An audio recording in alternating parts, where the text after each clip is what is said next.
Seguimos con los temas de números complejos. En esta ocasión vamos a ver las conversiones entre las distintas formas de números complejos. Entonces, primero vamos a identificar esas formas que hay de números complejos. Es la forma rectangular, cartesiana o binómica. Esta forma la podemos llamar de estas tres maneras. La diferencia es que, por ejemplo, en la forma cartesiana, ese número complejo se representa en forma de coordenada, es decir, es, por ejemplo, de esta manera, que sería poner nuestro paréntesis y aquí va a ser la variable A, que es la variable real, y ponemos una comita y luego B.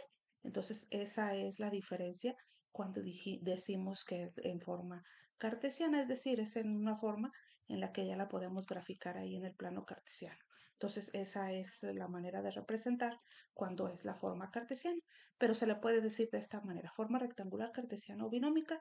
Obviamente la z es la variable que siempre representa el número complejo, y en este caso para esta forma es a más bi, la a el número real, el b también número real, pero multiplicado por la unidad imaginaria i. Entonces esta es la primera forma. Y luego viene la forma polar, que es esta. Igual se representa con la letra z, pero aquí es una r, que es la magnitud o el módulo que obtenemos de una vez haciendo algún tipo de operación.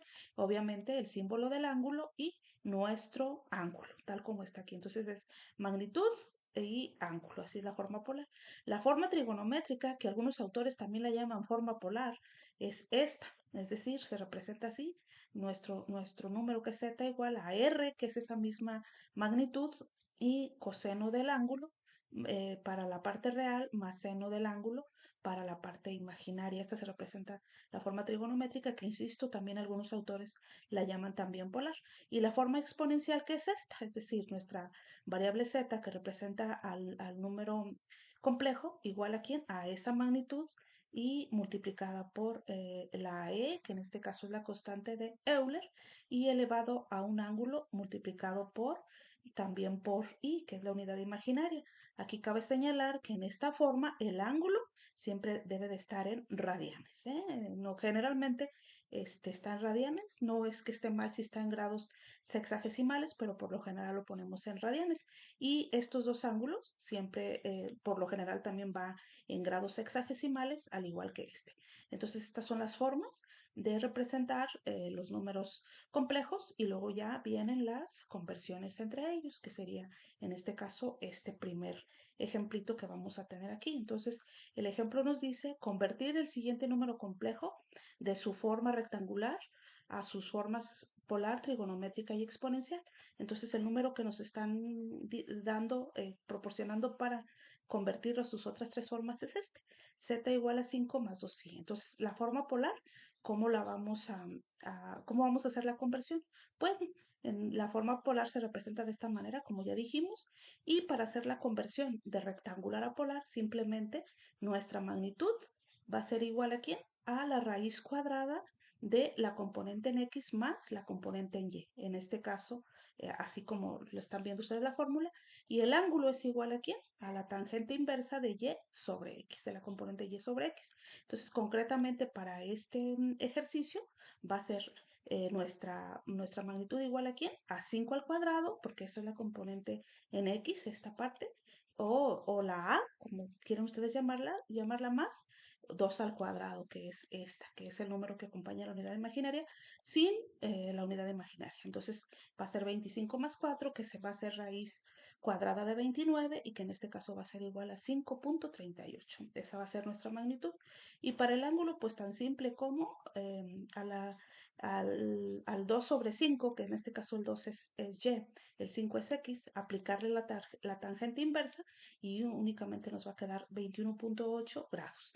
Entonces, nuestro valor que nos están diciendo esta conversión de rectangular a polar queda aquí: 5,28, que es la magnitud, y el ángulo de 22 grados. Lo puse 22 grados únicamente para simplificar el procedimiento. El redondeé para no estar poniendo punto decimal. Entonces, así está, pero si lo dejamos como 21,8 está perfectamente bien. Entonces, así está nuestra representación en su forma polar. Ya en su forma trigonométrica, pues únicamente es tomar lo que ya tenemos, se representa de esta manera. Entonces, si ya aquí repetí la expresión, pero bueno, no pasa nada.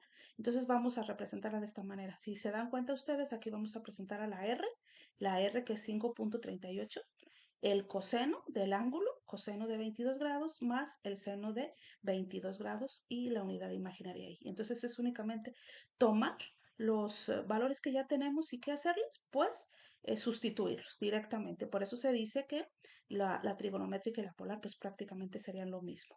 La forma exponencial, ¿cómo se representa la forma exponencial?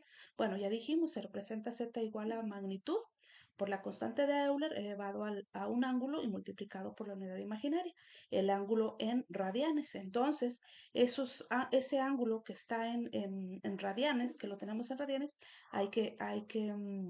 lo tenemos en grados, perdón, hay que convertirlo a radianes. Estas son las formulitas, son las fórmulas o directamente en la calculadora, únicamente cambiarle el modo a esta. Entonces podemos hacer eso. Esta es la fórmula para convertir cuando tenemos los radianes y queremos grados. Únicamente ponemos aquí la cantidad en radianes y multiplicamos por 180 entre pi. Y para convertir a radianes, tenemos los grados, simplemente los multiplicamos por pi entre 180. Entonces, estas dos son fórmulas importantes. Como en este caso lo que nosotros queremos son los 22 grados en radianes, pues únicamente lo que hacemos es convertirlos. Entonces, esos 22 grados, ¿por quién van a estar multiplicados? Por pi entre 180, según la formulita esta que estamos viendo aquí. Entonces, únicamente, ¿qué hacemos? Pues multiplicamos 22 por pi, que en este caso queda igual, 22 pi entre 180, y ya simplemente simplificamos. Aquí en este caso yo saqué mitad a 22, que es 11, le saqué mitad a 180, que es 90, y lo dejé en términos de pi. También por lo general esa expresión se deja en términos de pi. Entonces nuestro número en su forma exponencial va a quedar así. Z igual a ¿quién? A 5.38, que es nuestra magnitud, que la venimos manejando desde la primera conversión, la constante de Euler y todo esto elevado a ¿quién? A la 11 pi entre 90 y con todo y la unidad imaginaria i.